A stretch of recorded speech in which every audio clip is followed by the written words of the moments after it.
মামলাটা উঠেছে এবং আমাদের যে সাবমিশন ছিল সেটা উনি ভালো করে তত্ত্বাবধান যেটা বলে সেটা করেছেন এবং আমাদের যে ফার্দার ইনভেস্টিগেশনের কথা বলা হয়েছে সেটা উনি শুক্রবার দিন সিবিআইয়ের কাছে কেস ডায়েরি সহ সিবিআইকে সমস্ত আমাদের খুশি করার মতো তদন্ত করে তার উত্তর দিতে বলছে।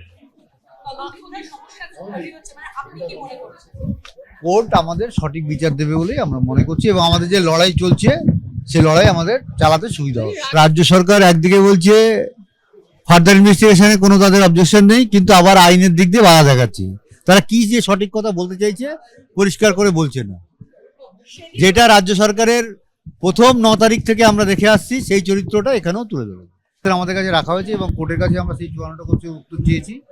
কোর্ট কিভাবে সেই কোশ্চেনগুলোর উত্তর দেবে সে কোর্টকেই ভাবনা চিন্তা করতে হবে এবং সেটা কোর্ট আজকে যে কথা বলেছে তাতে বোঝাই গেছে যে তিনি ভাবনা চিন্তা শুরু করেছেন।